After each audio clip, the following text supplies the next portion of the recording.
Time for us to head back to the voicemail of Truth and Reason. This one, again, about the Browns quarterback. Okay, my comment is about everybody making up excuses for Baker Mayfield and his injury to why he did the well he did or whatever and this and that. But it seemed to appear to me that nobody is seeing the real reason is his decision making. Would he do what he do? That's where the inconsistency comes from. He's an average quarterback. He's a named quarterback, but he's an average quarterback. You take away from like what Baker Mayfield did in the past 3 or 4 years, and then you look what Joe Burrow done in 2 years, and you could tell the difference. It always comes down to where you make a decision what you're going to do on the field and off the field. What you do on the field really is the leader of the team.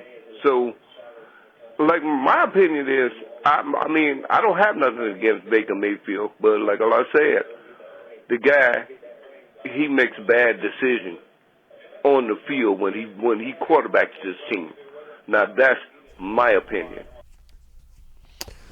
All right, as always, appreciate the voicemail. And there's some truth to that. The D-man, Dennis Maniloff, I get where he's going with the decision-making. There are times where you kind of go, what is he thinking? But I would slow down with the comparisons to Joe Burrow, because Joe Burrow has T. Higgins, he has Tyler Boyd, he has Jamar Chase this year, and that makes a difference. Go get some weapons that threaten a defense in the passing game. And people are going to say, well, Odell was here. Odell didn't want to be here. The Odell that's playing in Los Angeles does not look like the Odell that was wearing an orange helmet here.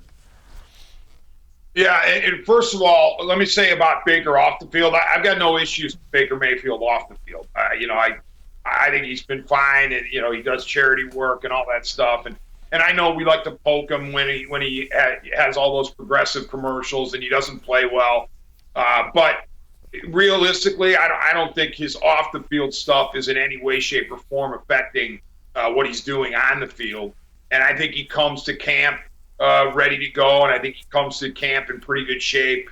So I don't have any issues there. As far as on the field, there's no doubt. You would think he could get some help from Kevin Stefanski, his head coach, and play caller, also Alex Van Pelt, the OC. He needs better receivers for sure. But what you said, Dave, about Odell Beckham Jr. is the fascinating point, because you sit there at the end of the season, you say, well, the Browns need a number one wide receiver. That needs to be their target heading into the offseason, whether it be preferably the draft or perhaps free agency.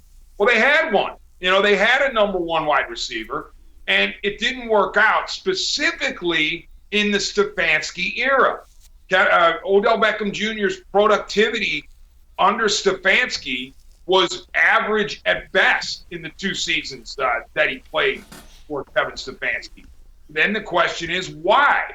Well, as Dave said, Odell Beckham Jr. didn't want to be here, but how did he get to the point where he didn't want to be here? In my estimation, perhaps he saw the same things happening in 2021 as were happening in 2020 with his game and his lack of contribution to it. And he said, you know what, I don't want to go through a full season again like this. Get me out of here. And if they choose to cut me, thank goodness, then I'll be on my way. But the Browns, as we know, could have sat on him the entire year. And they could have said, we're going to pay you to stay home the rest of the year, and punished him, if you will. So until the Browns come up with a satisfactory answer as to why the Beckham situation didn't work out, in other words, perhaps part of the problem was the antiquated offensive scheme. The offensive scheme that's trapped in the 1980s and 1990s with tight end and running back heavy stuff. If that's part of the problem, then Beckham wasn't as to blame as we might think. And so I think it's a organization-wide look in the mirror as to what went wrong with this passing game.